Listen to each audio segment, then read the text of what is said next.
Dieu sait que des fois, dans les premières parties de l'année, il n'y a pas de belle BD, mais là, c'est la troisième bien.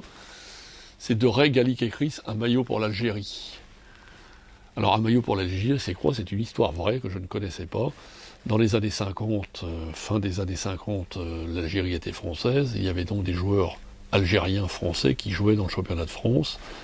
Et il s'avère qu'ils étaient pas mauvais, notamment ceux qui jouaient à Saint-Étienne, à Angers, à Monaco et tout ça. Il y en a même un qui va être champion de France après l'indépendance de l'Algérie, à Saint-Étienne. Et en fait, c'est l'histoire dans les années 50, juste avant la nomination des joueurs en équipe de France pour la Coupe du Monde 58, la fameuse on va finir troisième. Ils vont tous s'enfuir à travers la Suisse et arriver en Tunisie pour faire une équipe de libération nationale du FLN. Ça, je ne connaissais pas du tout. Donc ils vont rester bien sûr en Tunisie et tout ça, parce qu'ils ne sont pas forcément reconnus. L'Algérie est encore française. Et en fait, toute leur carrière va être complètement chamboulée. Ils vont être des héros nationaux là-bas, parce qu'ils vont représenter le pays qui n'existe pas encore.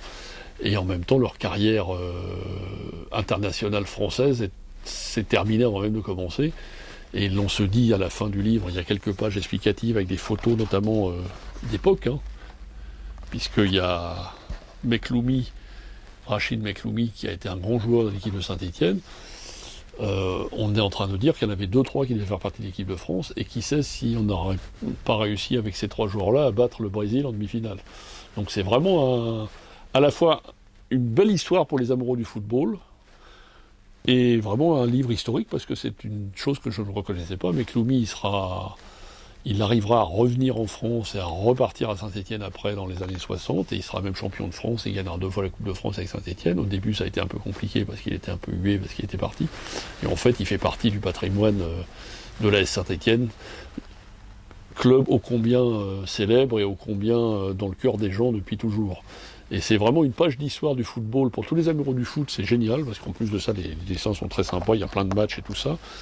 Malgré que ça se passe avec des fonds d'histoire de l'indépendance de l'Algérie, on est vraiment tout à fait ciblé sur le foot. Donc ça peut vraiment se lire même à des enfants de 10-12 ans qui aiment bien le foot. Et c'est en même temps une page d'histoire. Et puis bon, maintenant, il y a 60 ans qui se sont passés. C'est devenu des héros, notamment en France, parce qu'il est toujours là, Mekloumi, et c'est un des grands joueurs de l'équipe de Saint-Étienne. C'est vraiment un livre ovni. Je ne connaissais pas l'histoire, je ne m'étais jamais intéressé à ça. Et ce que j'ai bien aimé dans ce bouquin, c'est que on ne s'attarde pas sur la guerre d'Algérie en tant que telle. Le focus reste sur cette équipe indépendante, mais il n'était pas encore, d'Algériens qui vont œuvrer à fabriquer une grande équipe pour leur pays. Voilà, ça s'appelle Un maillot pour l'Algérie.